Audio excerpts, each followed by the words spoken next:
A franchise gives you a blueprint. It gives you a game plan on how to start a whatever business you're looking at, right?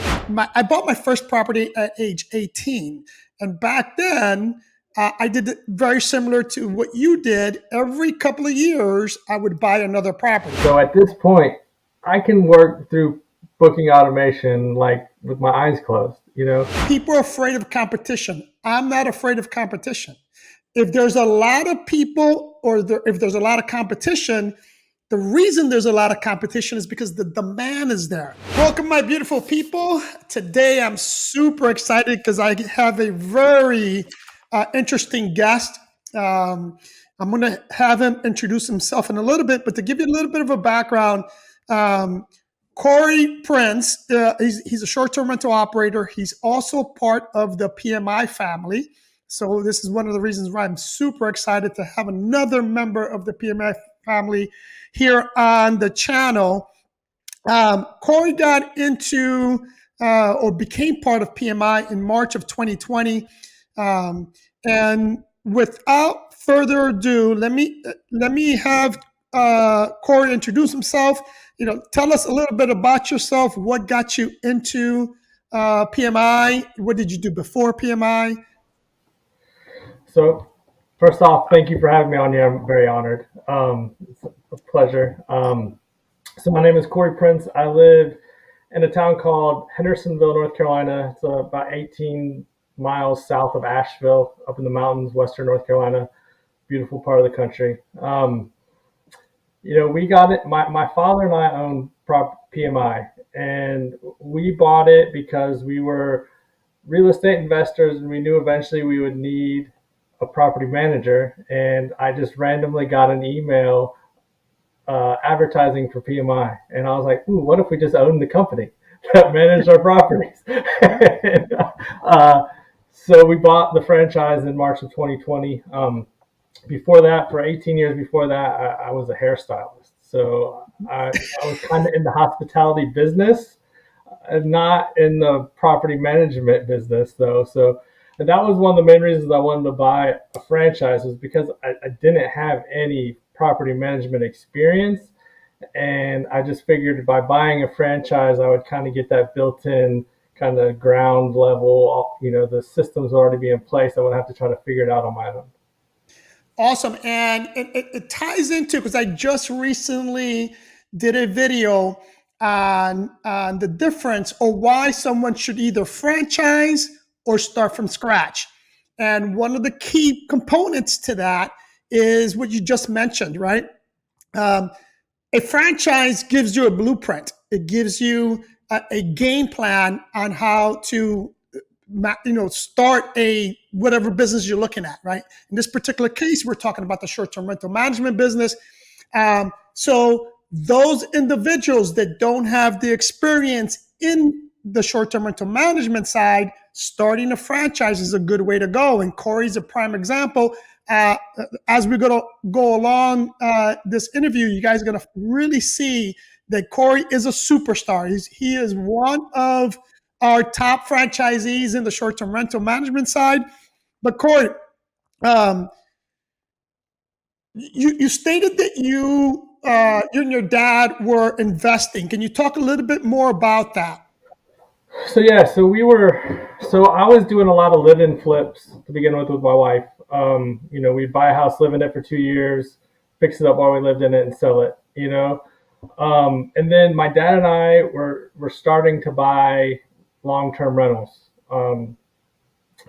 We kind of had our very first one we ever bought together was before either of we're both now real estate brokers. So in hindsight, had we known what we know now, we would have never bought this property, and it turned into what we called the hell house.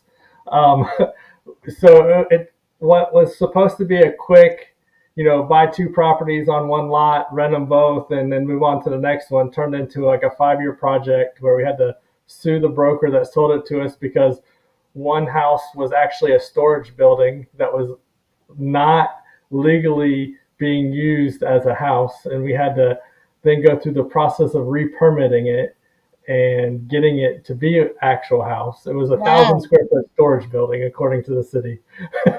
So it was crazy. Like we, I can say I've done all the wrong things when it came to getting started, but I came out on top. We didn't make any money, but we didn't lose any money on that deal either. I guess we kept it for so long that it appreciated enough to where we broke even.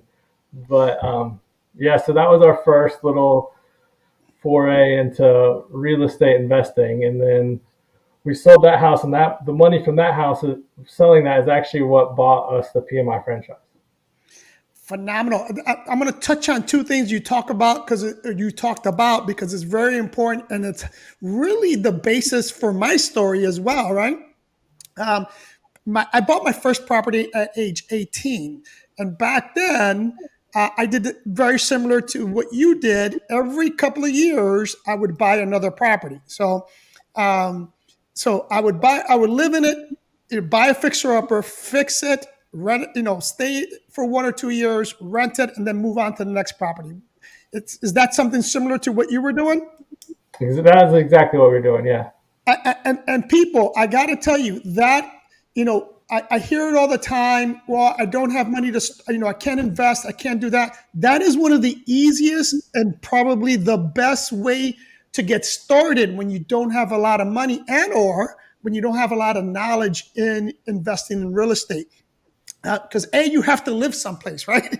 So as long as, even if you buy wrong, I mean, Corey's a prime example. He bought a property that hindsight being 2020 really wasn't a property he should have bought, but he held it long enough to really make up the difference. Because that's the beauty about investing in real estate is, if you hold it long enough, eventually it will make you money, right? Exactly. So, Yeah. so that's the cool part about your story as well is the lessons that you learn when you make a mistake, right?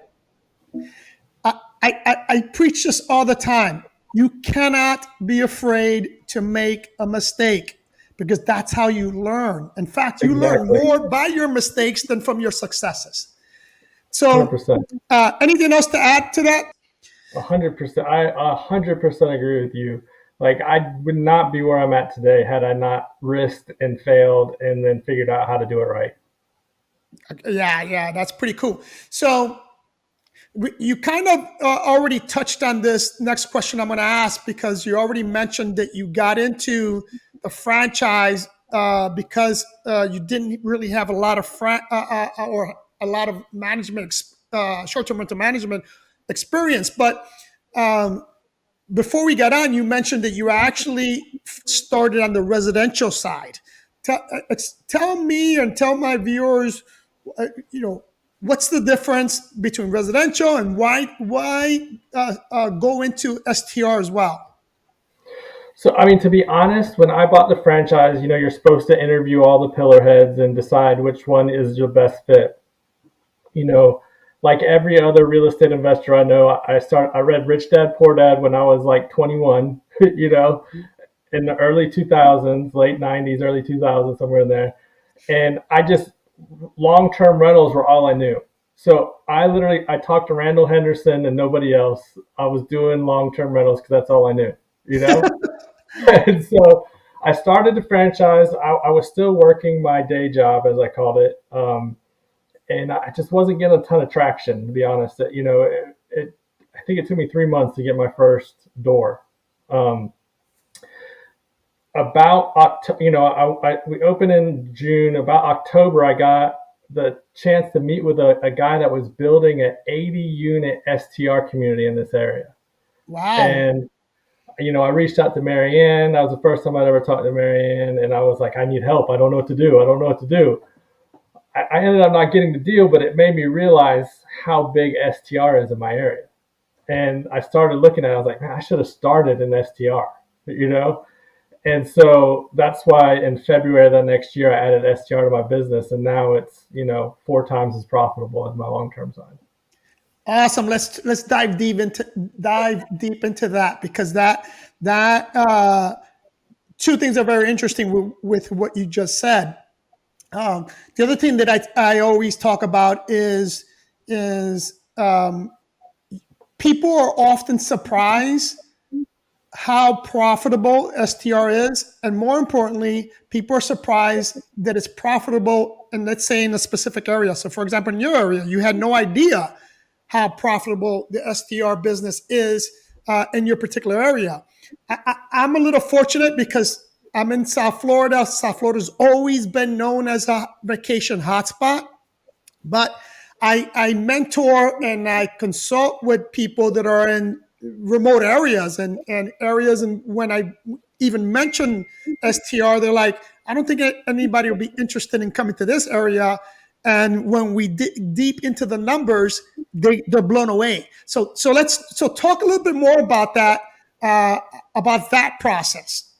Yeah, so honestly, I mean, I knew short term. This is a big area for people from Florida to come up here, especially in the summer. So I knew that STR was a thing up here.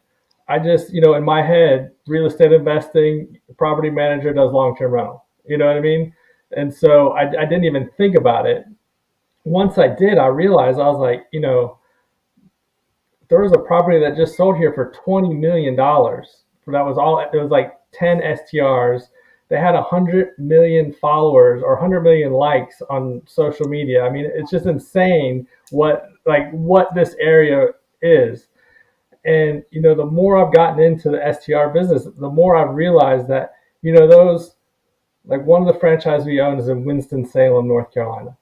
Like, who would think about STR being in Winston-Salem, North Carolina? But I find it to be actually a better market to be in because there's not as much competition, because everybody thinks, oh no, that who's going to go vacation there? But we got business people coming there. I mean, it's one of our better markets, like occupancy wise. We don't have as many properties there, so it's not making as much money, but occupancy wise, it does really good. That awesome, and you just touched on a point that I also always talk about is that as the STR business, which is the short-term rental business, and one of the reasons why I always say short-term rental and not vacation rental, because it's not necessarily people going to vacation. You just talked about Winston-Salem. You have business people, right? Um, if you're in an area in which there's a lot of hospitals, then you can go to the midterm size and cater to traveling nurses. If you in an area where there's a lot of conventions, that you can target those people. There's a lot of different ways to skin a cat when it comes to the short-term rental market, which is one of Yeah. the reasons why I love the short-term rental market.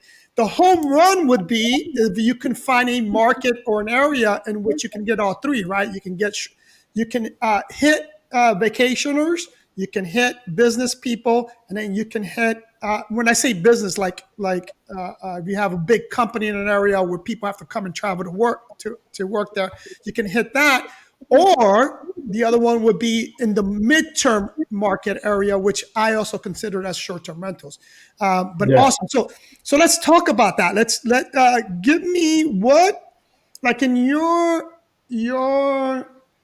when you're looking for especially on the investment side, what are the key components that you're looking for when you're looking to invest in a short-term rental property? Yeah, it really depends on which market we're in. If it's like the Winston Salem market, we're gonna want to buy something that's more geared toward a professional. It's not gonna be having fire pits and hot tubs aren't the draw there.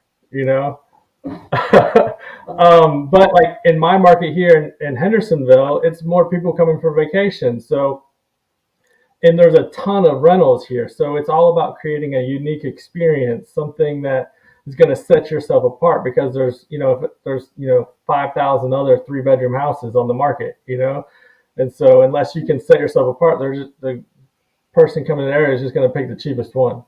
So like I'm a firm believer that even though the market is flooded or saturated, like you always hear everybody say that there's still lots of money to be made. Like year over year, our revenue is up. It's just that there's so many more properties that spread amongst those properties. So if you can create a unique house or a unique experience for the guests, you can still kill it in this market. I love that because I preach that all the time. On my Instagram and on YouTube here, I tell people all the time, I don't. People are afraid of competition. I'm not afraid of competition. If there's a lot of people, if there's a lot of competition, the reason there's a lot of competition is because the demand is there. Now it's your job to stand out, right? And perform better and do better than your competition. And I firmly believe that, the more competition, the better it makes you as a business person, because you can't slack. You can't sit back on your laurels and say, hey, I was successful last year. I don't have to do much this year, because you won't be around. So I Yeah. like that. You know, my only, I have properties in my portfolio that do really well and I have some that don't. And usually the ones that don't are the ones that have owners that aren't willing to go the extra mile or spend the money to give that unique experience. And so, I mean, you can tell just by how, you can tell how successful a property is going to be based off of the owner's willingness to invest in it, 100%, 100%. Yeah, it's my biggest friction with owners is always their expectation. Oftentimes is not what reality is. So we have to educate them, teach them, show them via numbers what it's going to take to be successful in this in as a short-term rental. Yeah. All right, awesome. So let's talk about your specific business, right? And what can you tell us what role technology plays in your business? So I'm pretty tech heavy. Like I want to automate everything, you know, down to I'm looking into host AI so I can have AI do all my guest communications. Like I would, if I could automate every single thing, I would. I love technology, and honestly, that's probably why I'm not as profitable as I could be, because I'm always trying a different technology that will hopefully make everything better. So I have stay fine on my properties. I have noise wearing on my properties. I have you know different guest experience softwares that I use. I'm looking at new ones because I don't necessarily think the one I have is the best one. I mean, PMSs, obviously, you know how important those are. Yeah. Yeah, so I'm very tech heavy. Like I love technology. All right, so let's break this down, because you said a lot of things, and I want my subscribers to really understand what we're talking about. So, let's talk about your tech stack, right? Let's talk. Okay. Let's go down the line. Like, what is the most important tech stack, or we'll name the top four. What are the top four uh, tech stack that you currently are using?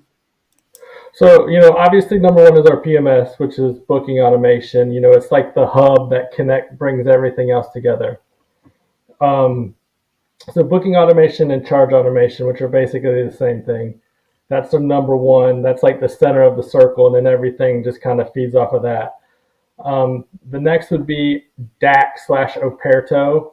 I was originally with DAC. It got bought by Operto, so I switched to Operto Teams just so it'd be all in one place. All I'm right, not going to lie, that's the one that I'm thinking of. let me stop you there, because I want to break each one down, right?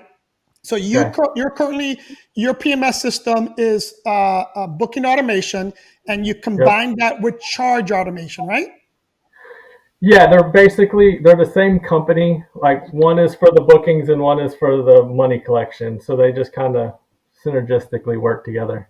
Yeah, it's funny. And it just went live. I interviewed Ian, and Ian is one of the business development guys for booking automation and charge automation. So He's he on was my just, speed dial. huh? You He's have on him my on. speed dial. Yeah, great guy, and he was just on the podcast.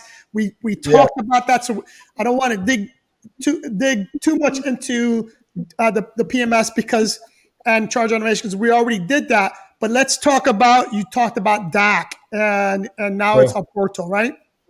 Yeah. So they're still technically separate, but DAC was bought by Aperto in like December or January, um, and they're merging them together.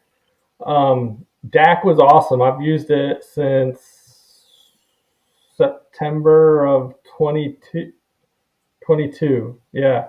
So I'm coming up on, I guess, no, 21, September of 21. So I'm coming up on 3 years using them. Other than booking automation, it's the oldest. I've been using them the longest, you know. And what is Um, it? What is it, and what does it do? so it's a guest experience. So like whenever a guest books, they get a link to it. That's they can control the locks. They can use the guidebook, a local guide, house rules, that all that kind of basically creates the guest experience for the guests. Now, explain what the difference between that and charge automation, because charge automation has the same capabilities. So yeah, charge automation does, but it doesn't do all the things that DAC does. Like DAC controls locks and thermostats and has local guides. Like charge automation, you can do like a home guide, but it's just kind of for the house, like a guidebook per se. Where charge auto or DAC, it's connected to like Yelp and all that stuff. So it'll bring in local recommendations. You can add the local recommendations that you want to it. So it's the same idea, kind of the guest experience part as charge automation. It's just it does more stuff. It just does more. Okay, what Yeah. next? What else do you use? So yeah, then Operto Teams, which is for my scheduling all my cleaners, scheduling our inspectors. We do inspections before every guest checks in, so it checks that. It can create issues if like the cleaner sees something broken. It can create an issue, which then I can let my maintenance person know to go fix it. So that's probably one of the more important ones. DACA is the most really important for the guest, where Aperto Teams is really important for my company and in-house people that work for me For or operate, yeah, subcontract, the cleaners and stuff like that. yeah, for the operations side and managing operations. Yeah, Hugely important, hugely important. So yeah, yeah, awesome tech stack, because you got everything covered, right? You have the PMS system that's going to handle most of the operation side, alongside with a portal, and then you have charge automation and DAC to handle the guest side. Um, can't ask for more than that, people. And tell us, before we move on to the next question, tell us how using this tech stack has helped you grow. well, because it's automated. Other than guest communications, everything else is automated with these. Like DAC creates the code for the lock and sends it to the guest. All any hopefully most of the information they could possibly need during their stay is going to live in DAC. Where so they're not having to reach out to me all the time and say, hey, how do I turn on the grill? Or hey, what day's trash day? Or hey, where's how do I use the shower? Who knows? The crazy questions you can get from short-term guests. Luckily a lot of that stuff lives in there, so that frees up my time to work on building the business instead of working in the business. Awesome. I mean that's the key component, right? That's what I tell people all the time. If you are the owner of the company, you should not be wearing all hats. You should Yeah, be only focused. Your sole focus should be growing your business. And if you're handling what I refer to as a hourly wage job within your business, you're wasting time. You need to either automate that or hire someone to do that. But you, as the owner, should focus on growing.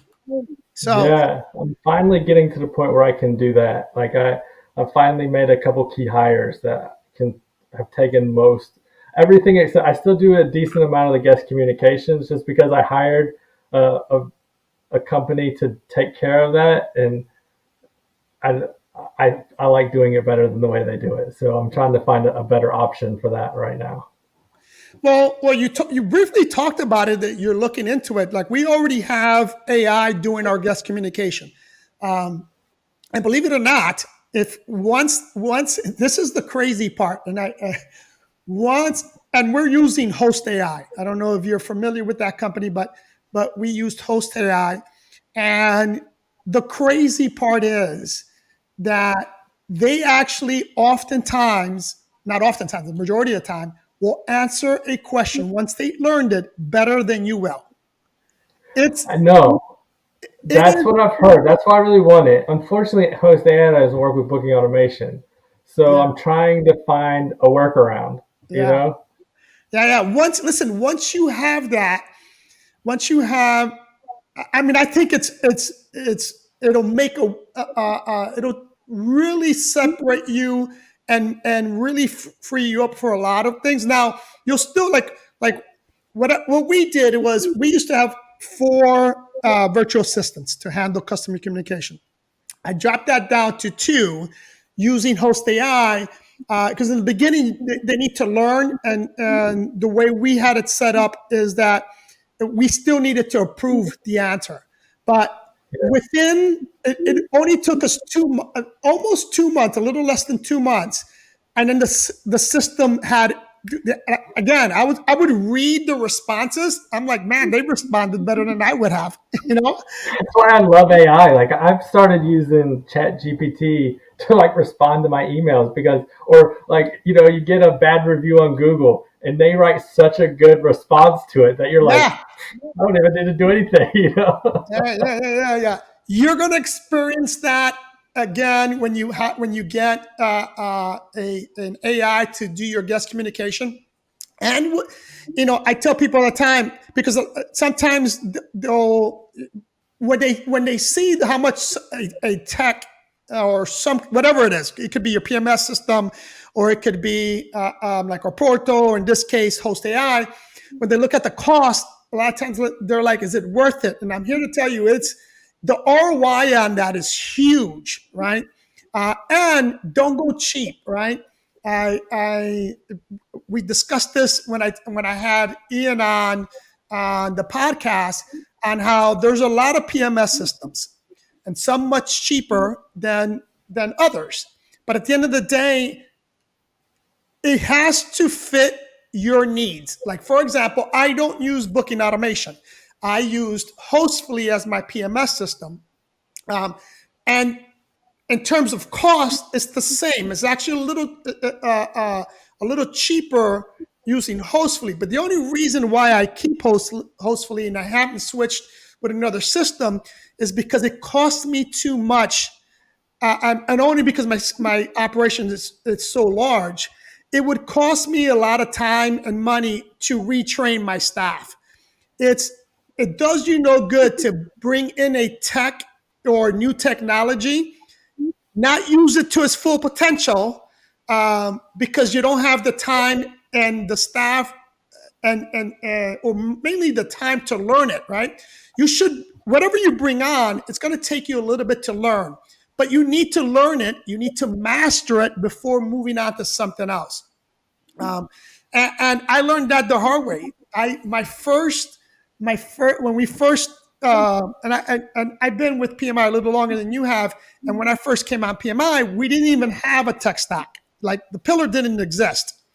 And we first started with Streamline, and the PMS system is good. It was a good system, but the way they wanted to implement it was one account for all franchisees, and I'm like, that would never work, right? It was, and eventually they switched, but at that time I had to find a different solution because I didn't.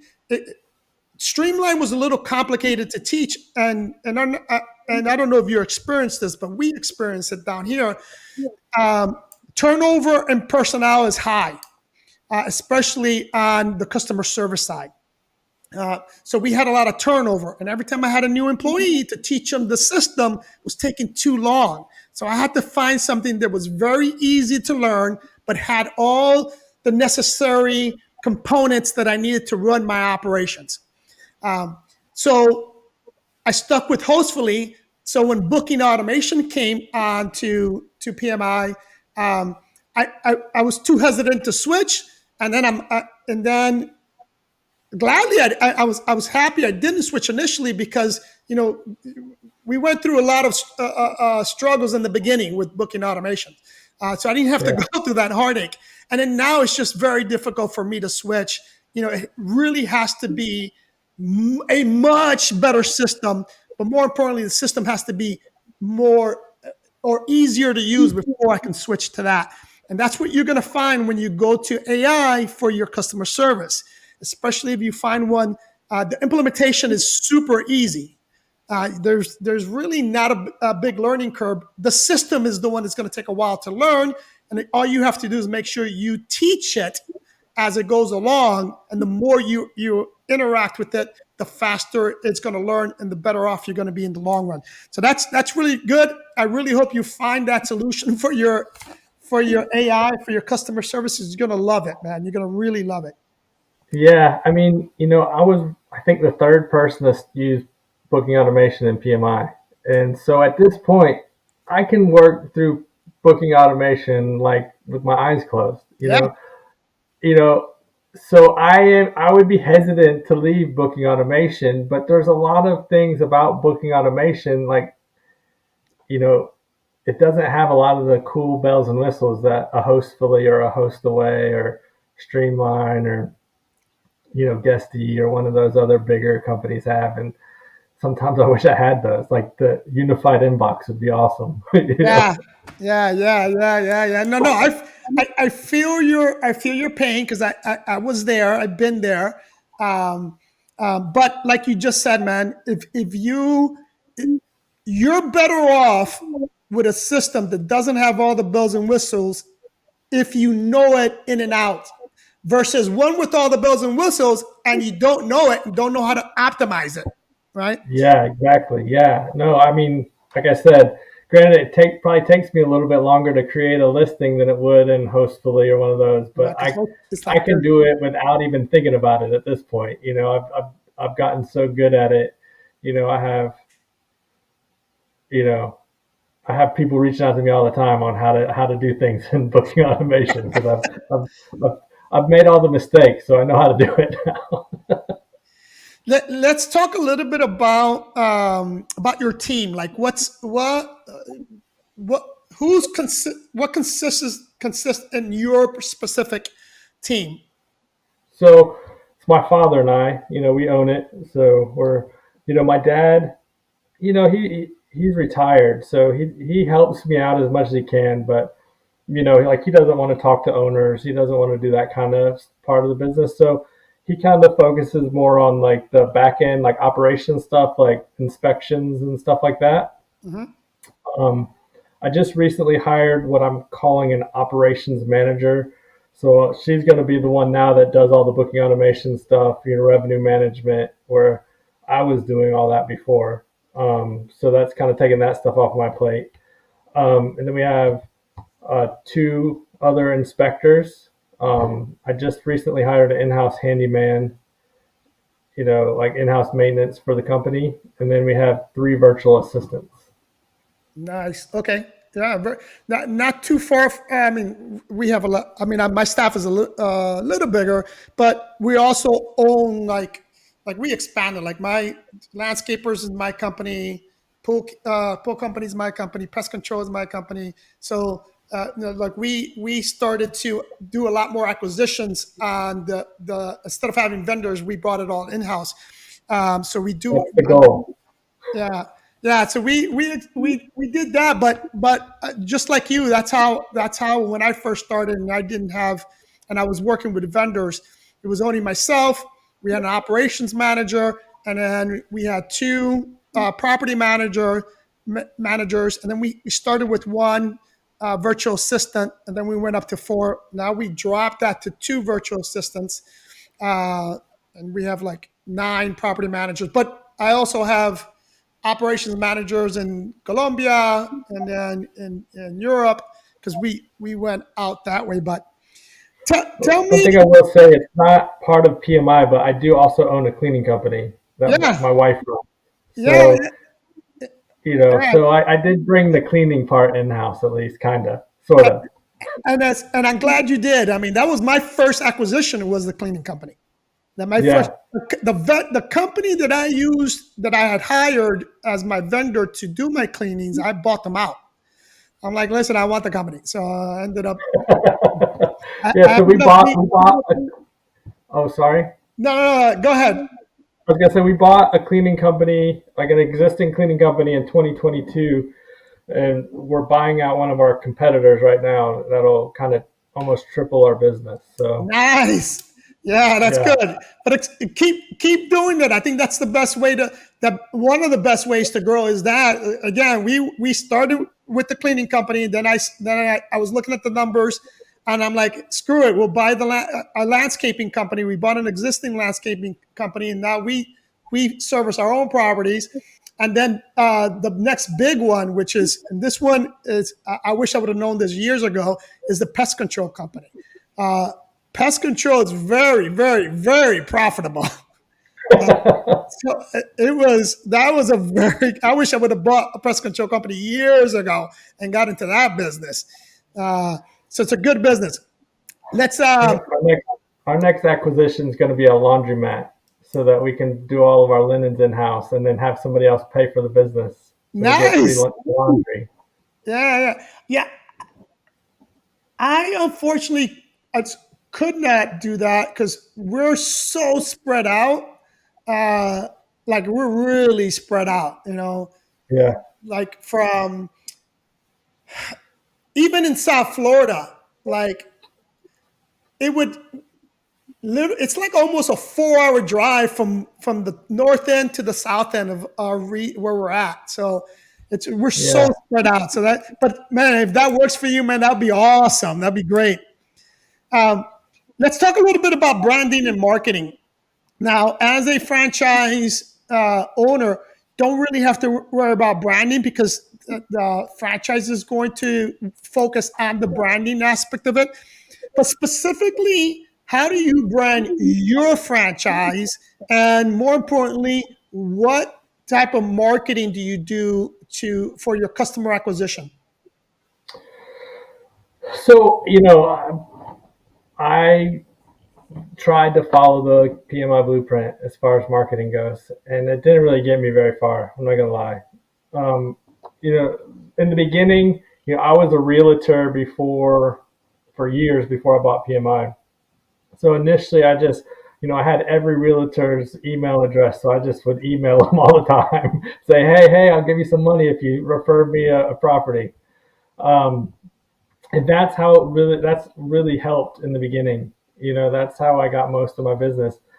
I now, now we sponsor a lot of stuff. Like we sponsor the Flat Rock Playhouse, which is the state theater of North Carolina, which is like I can walk to it from my house. It's like right here. My daughter goes to their, summer, workshops and, do musical theater. And then we market on local radio stations, which surprisingly is done way better than I expected. Wow, I'm shocked. Yeah, I know. I guess that my community is mostly retired people, Um, so they all listen to the old, FM radio, and my neighbor owns a radio station, and so I think it costs us like $650 a month, and we're on 5 or 10 times a day, little like 15-second ads, and we're getting phone calls from that pretty regularly. So that's worked pretty good.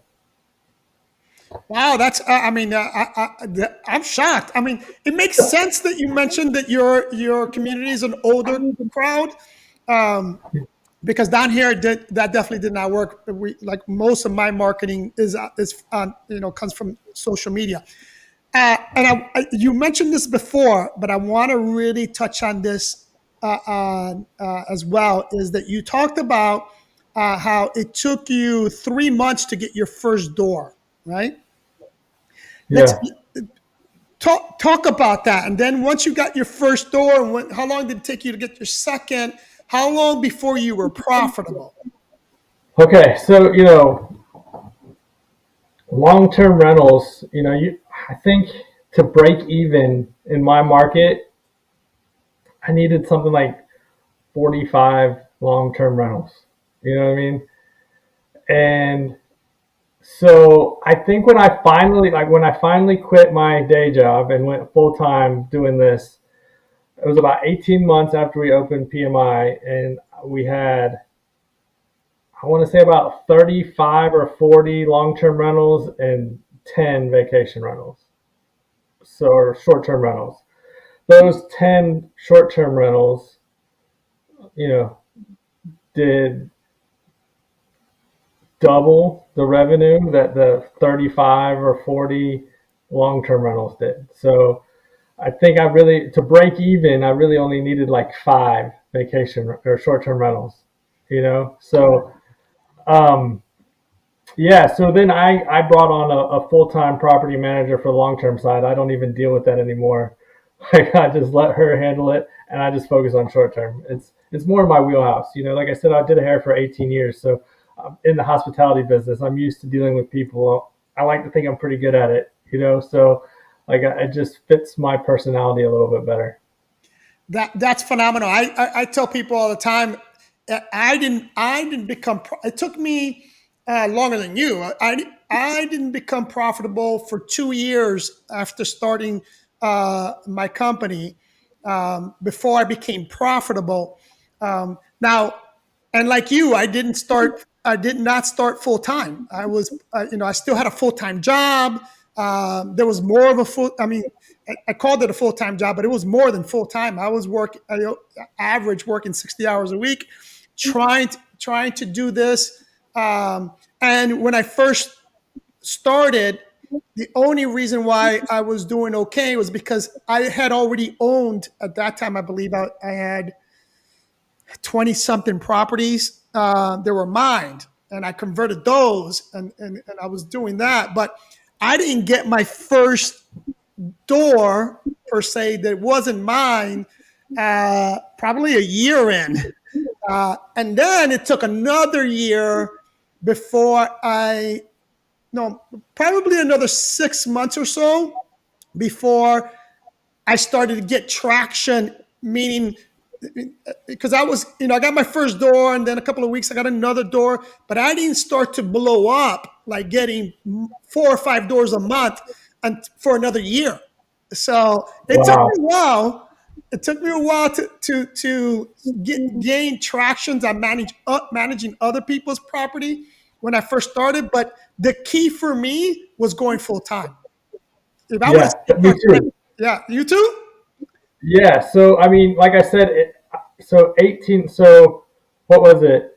I think January 1st of 2022 is when I was like full-time PMI only, right? Um, and like I said, I think I had maybe, 30 or 40 long-term rentals and I think 10 vacation rentals. We now have 110 long-term rentals and 56 vacation rentals. Nice. Yeah. And that, I mean, and we've lost, obviously there's been some attrition, so we've lost some. So we've if we had, you know we could have like 70. you know so I mean, and all that is because I went full time and I could focus on it and I could actually work the business, Yeah. and bring those people on. Yeah, I get calls all the time. I don't know if you do, but corporate sends me, those discovery calls all the time, and I tell all of them, my first question is, "Are you going to do this full time? Or are you going to do this part time?" Because if they tell me they're going to do it part time, I tell them all the time, I'm like, "Don't expect to make money anytime soon." Uh, Yeah. it's very difficult to become profitable, and I tell people all the time, whatever number corporate gives you, multiply that by 2. Uh, Yeah, so for sure. Yeah, I get several of those calls too. yeah, You yeah. know, For some reason, they send me. I do at least one every other week, and I'm like, Really? Okay, but I they're tell them the sending way same. more to you than to me. I like doing those. Like, I love talking to other people about this, but I'm like you. I'm like, look, if they're telling you you need 10 properties to be profitable, you need 20. Yeah, If they're telling you, if they're telling you, you can do this in, 6 months. It's going to be a year minimum. Uh, let me let's go into trends. Like you said in 2022, what have you seen in terms of trends in the market from 2022 to today? Well, so yeah, I started right after COVID. So when I first started, I thought I was a rock star because I would list a property and it'd be fully booked for for months out. And so I was like, man, I'm amazing. I could do no wrong. And so I'm now realizing that now everything's kind of going back to like pre-COVID, occupancies, and you actually have to work now. So I see the trend. Like I said, I still see that there's still tons of people coming to my area at least. Um, you just have to make sure you set yourself apart because there's double the amount of properties on the market right now than there was when I started. It's So because I say the same thing. Like I said, I started a long time ago, and I saw steady growth. Nothing like after COVID. So I don't use those numbers. But in yeah. terms, let's talk about, for example, for me, the biggest difference between what it was back then, excuse me, to today, is the booking lead time. What are you seeing in booking lead time? Oh my God, it's so small now. All Like, right. yeah, I mean, there's so many months I start off the month looking at a property. I'm like, oh my God, this owner is going to fire me for sure. you know, and then, you know, every week, we get another booking, for that week or the next. It's crazy. Like sometimes I just, I can't believe like how people, like even like I have like a house that's like sleeps 14 people that literally got a booking 2 days before check-in. Yeah. You know, like who travels with that needs that big of a house that waits till the last minute? You know, Yeah. So what it's do crazy. you know what your average book lead time is? I don't know the exact number off the top of my head, but it's probably in the 30 to 45 day range. But that's because we have so many like last minute bookings. You Yeah. know, Yeah, you're actually I'm going to tell you what our book lead time is, and you're probably not going to be as surprised because you're saying this basically the same thing. But I wish my book lead time was at least 30 days. It's not. Our book lead time is 7.2 days. So no way. 90% of my bookings come within a week. So like you, I go into a month at about 20, maybe 25% occupancy, and then I finish at 75. Wow, Yeah, that it's would stress bad. me out. Yeah, that would stress me out. yeah. It used to stress me out, but it doesn't stress me out anymore because it's just been like that, and it's grown because it had the lowest. I believe in 2023 from April, May, and June of 2023, my book lead time was as low as 4 days. That was my Wow. average book lead time. Wow. Okay. So you're seeing the same thing I'm seeing, which is great. Yeah. I talked to Ian, and he manages properties in Canada. He's seeing the exact same thing. Very short book lead times. Um, Yeah. so what do you think? Uh, well, how is regulation affecting you up in your area? Not, other than the city of Asheville, there's really not a whole lot of regulation where I'm at, to be honest.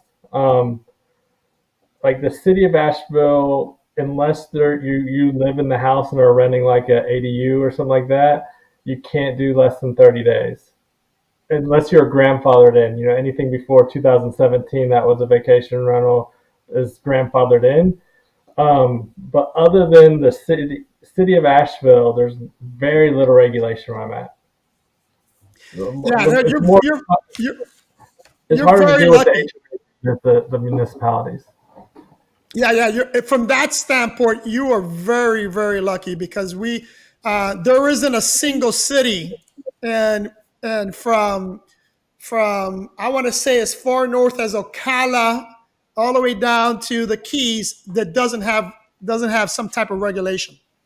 So it's part right now. It's we're so used to it, and in fact, I have a compliance officer that we hired, and her sole job is to make sure that we get our licenses and on time. Whenever we get a new property, that property gets licensed. That's her whole job. I mean, that's how crazy it is on our end over here. Now we're seeing the same thing in Colombia. Some of the cities have now adopted regulation.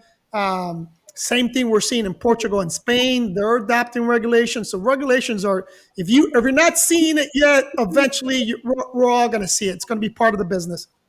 Yeah, and I'm not against regulation as Me long as it neither. I doesn't actually full like on it. ban it.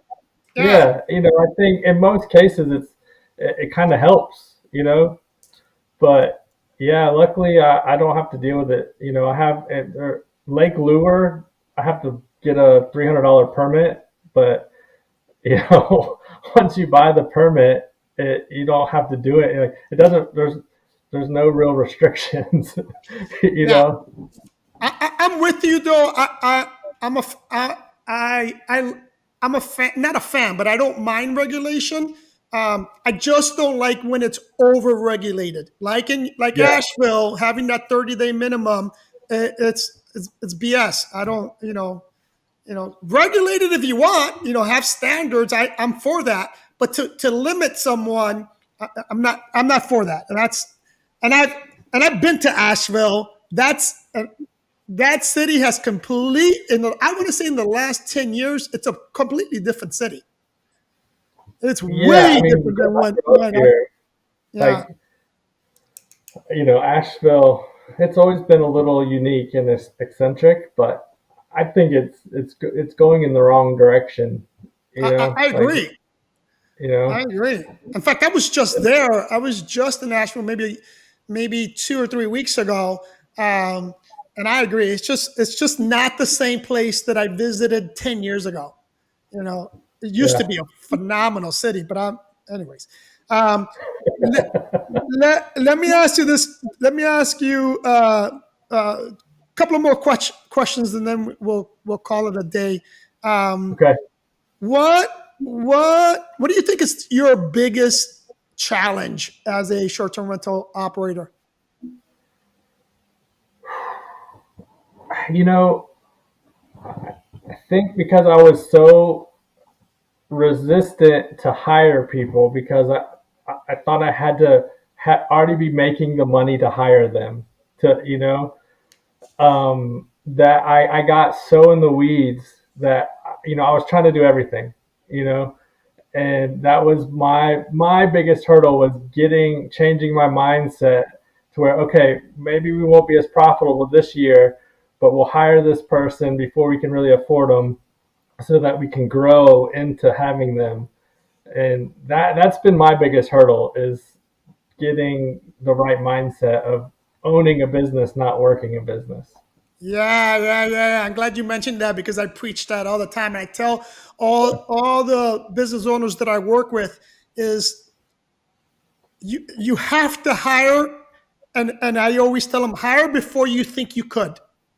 Yeah. You know that's a and that's a struggle for a lot of business people is knowing when to hire, and just pulling the plug on hiring because you really need that in order to grow. Yeah. Um, what what like what are your personal goals for your business? Give me a short term goal and give me a long term goal for your business. So, I actually, my short term goal for this year, I've already met. So it was to get to Good for 50 you. properties. So, by summit of this year, I wanted 50 properties.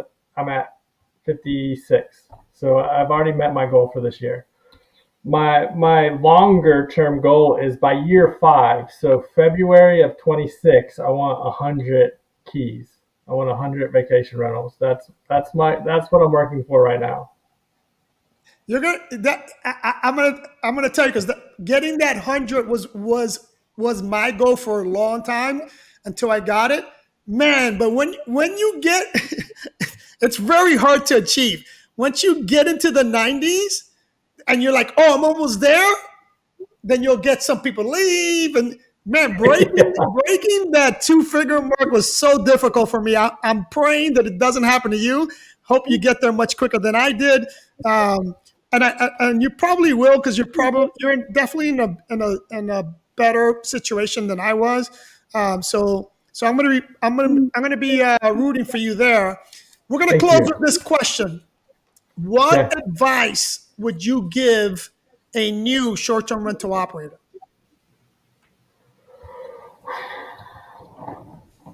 I would say hire fast, man. Like hire fast. That was my, like I said, that was my biggest struggle was I tried to do it all myself because I didn't think I could afford to not, you know?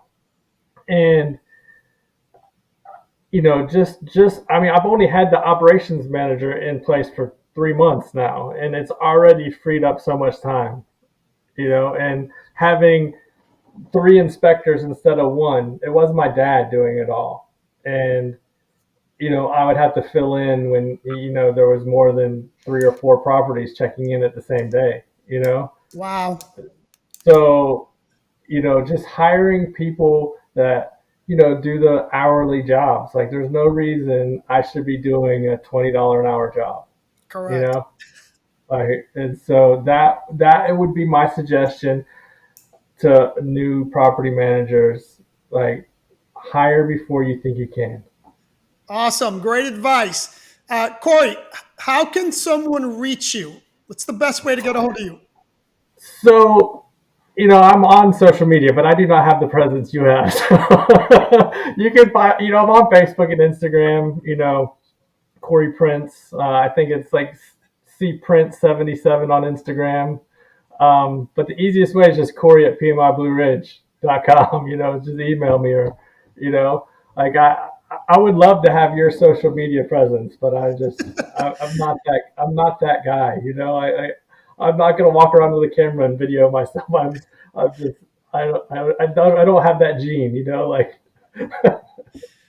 All right, so that's going to conclude this. Corey, again, from the bottom of my heart, I greatly appreciate you coming on. You gave my subscribers a lot of gold nuggets as it relates to managing short-term rentals. I'm gonna put all his information in the description below. If you're in need of a short-term rental and you're going to be in the North Carolina area, highly, highly, highly recommend you stay at one of his properties. I love you guys. Don't forget to subscribe if you haven't subscribed. Follow me on Instagram and buy me a coffee if you want to have a conversation with me. Thank you.